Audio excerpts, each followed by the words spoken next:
Our story continues with Senriku facing the arena boss with a mole on his back. Then Mud Digger attacks him, but Senriku manages to evade using his slide move. He gets attacked again and manages to block with his weapons and land a counterattack. But he can use his skill after 10 seconds. Arena boss is not satisfied and attacks again.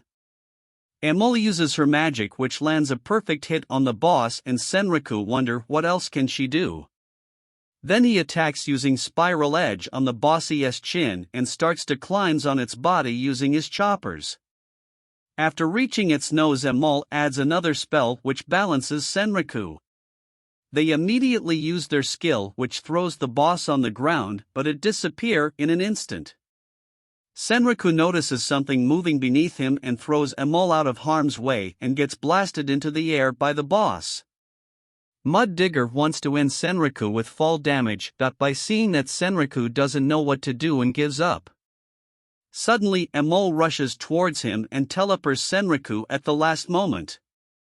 They are back in the air, which also catches the boss off guard. Senriku gains a speed boost from falling twice and his head hits the boss, which makes it explode. Which means he has won against arena boss. After that we see both of them walking and he tells Emil that she did a great job. Emil stops and tells him that she wants to show him something and reveals a magic bracelet. Suddenly she transforms into a pink-haired girl and asks him is he surprised, but Senriku thinks that is she trying to flirt with him. She transforms back saying she can only be in her human body only for 5 minutes.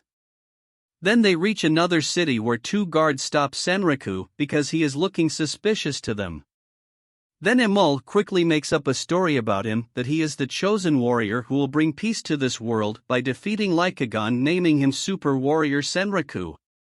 Nearby players start to recognize him from that screenshot which was made public. Then a mage stops Senriku and asks where is that little rabbit and how did he find it, and Senriku doesn't know what to say.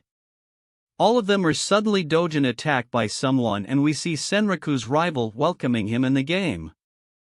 The story continues with Senriku facing his rival, Pencil Knight, who is a level 99 player with a skull icon next to her name. The scene flashes back to their previous game, which was set in a medieval world where players could kill and loot each other to grow stronger. Senriku, wearing a grey armor, and his partner in black. They were ready to face the final boss of the game. But they were shocked to see that it was Pencil Knight, who was sitting on a throne in a castle. She taunted them and said that they had made a mistake by challenging her. Then we see Senriku telling Emil to step back and charged at Pencil Knight, dodging an attack. Then she threw poison daggers at him. He blocked them with his weapons and reached her. She complimented him on his improvement and they both laughed mockingly at each other. They began to fight, exchanging blows and witty remarks. While fighting, Senriku noticed that she was trying to prevent him from entering the city, and he doesn't know why is she doing that.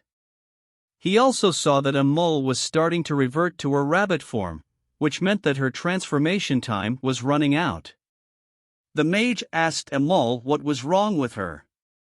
Then Emil quickly changed back to her rabbit form and lays down on the mage's palms. Senriku got distracted by this, but managed to recover and called Emil back to him. He then ran away from Pencil Knight, hoping to escape. He offered the mage a photo with Emil if she helped him, which the mage agreed to.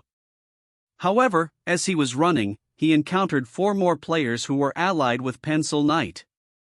They also had a skull mark on their head and they attacked him without hesitation. Meanwhile, the mage tried to attack Pencil Knight with a spell, but it was absorbed and reflected back to her, leaving her with only 8 health points. Senriku was surrounded by enemies and had no way out. At that moment, he is saved by someone, and it is Rei. She likes Senriku. When she found out his location, she rushed to save him. Upon reaching close to Senriku, she summons a Hudge sword and jumped into the air and slashed one of the players in half with her sword. Pencil Knight hears a loud voice and remembers that Senriku is a very skilled player, which makes him hard to defeat. Then she sees Rei and wanted to fight her as well, but she was stopped by the mage, who still has something to attack her.